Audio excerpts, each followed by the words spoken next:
ഈ ഒരു സംഭവത്തെക്കുറിച്ച് കൃത്യമായി മനസ്സിലാക്കാൻ ശരിക്കും അവിടെ എന്താണ് നടന്നതെന്നറിയാൻ പലർക്കും നല്ല ക്യൂരിയോസിറ്റി ഉണ്ട്.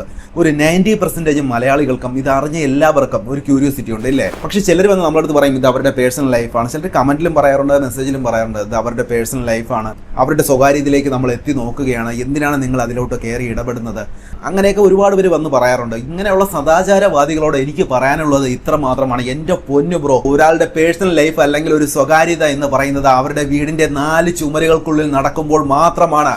അത് എപ്പോഴാണോ അവിടെ ബ്രേക്ക് ആകുന്നത്, എപ്പോഴാണോ തന്റെ ലൈഫ് മുഴുവൻ ഒരു ക്യാമറയ്ക്ക് മുന്നിലേക്ക് കൊണ്ടുവരുന്നത്, എപ്പോഴാണോ ലക്ഷക്കണക്കിന് ആളുകളിലേക്ക് സ്വന്തം ജീവിതം ഒരു പ്രോഡക്റ്റ് പോലെ വിൽക്കാൻ വെക്കുന്നത്, അപ്പോൾ ആ ഒരു പോയിന്റിലിരുന്ന് അത് അവരുടെ ഒരു പേഴ്സണൽ ലൈഫ് അല്ലാതെയായി മാറുകയാണ്. അവിടെ രാവിലെ എണീക്കുന്നത് മുതൽ പിന്നെ എന്ത് ഫുഡ് കഴിക്കുന്നു, എവിടെയൊക്കെ യാത്ര പോകുന്നു, അങ്ങോട്ടും ഇങ്ങോട്ടും കൊടുക്കുന്ന സർപ്രൈസുകൾ, ഫാമിലി ഫംഗ്ഷനുകൾ, ഇതെല്ലാം വീഡിയോ ഒക്കെ അതിൽ നിന്ന് പൈസയും പിന്നെ കുറച്ച് ഫെയിമും ഒക്കെ ആകുമ്പോൾ ആ ഒരു ലൈഫ്, അതായത് ആ ഒരു സെലിബ്രിറ്റിയുടെ ലൈഫ് ഒരു പബ്ലിക് പ്രോപ്പർട്ടി ആയിട്ട് മാറുകയാണ്. നിങ്ങളുടെ സന്തോഷങ്ങളും റൊമാൻസും മാത്രം കണ്ട് കൈയടിക്കാൻ നിൽക്കുന്നവരല്ല പബ്ലിക്. നാളെ നിങ്ങൾക്ക് എന്തെങ്കിലും ഒരു പ്രശ്നം വരുമ്പോൾ ആളുകൾക്ക് നിങ്ങളെപ്പറ്റി അറിയാൻ താല്പര്യമുണ്ടാകും. കാരണം അവരും നിങ്ങളിൽ ഇൻവെസ്റ്റ് ചെയ്തിട്ടുണ്ട്, അവരുടെ സമയവും ഇമോഷൻസും നിങ്ങൾ അതിൽ യൂസ് ചെയ്തിട്ടുണ്ട്. നിങ്ങളുടെ ലൈഫ് പബ്ലിക്കിന് മുന്നിലേക്ക് ഇട്ട് കൊടുത്താൽ പബ്ലിക് അത് കീറി മുറിച്ച് ചർച്ച ചെയ്യും. അതങ്ങനെയാണ്.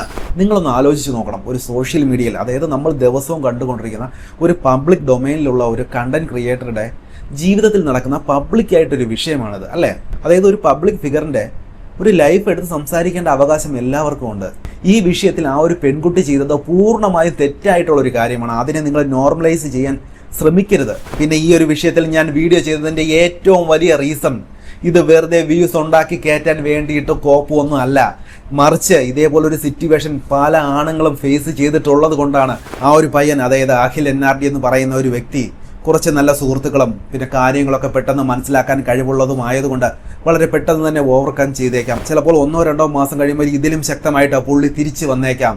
പക്ഷേ എല്ലാവരും അത്രത്തോളം മെന്റലി സ്ട്രോങ് ആയിരിക്കണമെന്നില്ല. സൊസൈറ്റിയുടെ ഹരാസ്മെന്റ്, നാട്ടുകാരുടെ ചോദ്യങ്ങൾ, വീട്ടുകാരുടെ വിഷമം, ഇതെല്ലാം താങ്ങാനാകാതെ പലരും ഡിപ്രഷനിലേക്ക് പോകാം. ചിലപ്പോൾ സ്വന്തം ജീവൻ വരെ അവസാനിപ്പിച്ചേക്കാം. അത്തരത്തിലുള്ള ദുരന്തങ്ങൾ അവസാനിപ്പിക്കാൻ നമ്മളിത് തുറന്ന് സംസാരിക്കണം. അതിനിവിടെ വന്ന് കിടന്നിട്ട് അത് തെറ്റാണ്, ഇത് തെറ്റാണ്, അവരെ തെറ്റ് പറയുന്നു, ഇവരെ തെറ്റ് പറയുന്നു എന്നൊക്കെ പറഞ്ഞു കിടന്ന് കുരച്ചിട്ടൊന്നും ഒരു കാര്യവുമില്ല. ഞാൻ കുറച്ച് റൂഡായിട്ട് തന്നെ പറയുകയാണ്, ഇങ്ങനെയുള്ള വ്യക്തികളോട് എനിക്ക് അറപ്പും വെറുപ്പുമാണ്. വഞ്ചിക്കാതെ മാന്യമായിട്ട് ജീവിക്കാൻ അറിയാത്ത എല്ലാവരോടും എനിക്ക് അറപ്പും വെറുപ്പുമാണ്.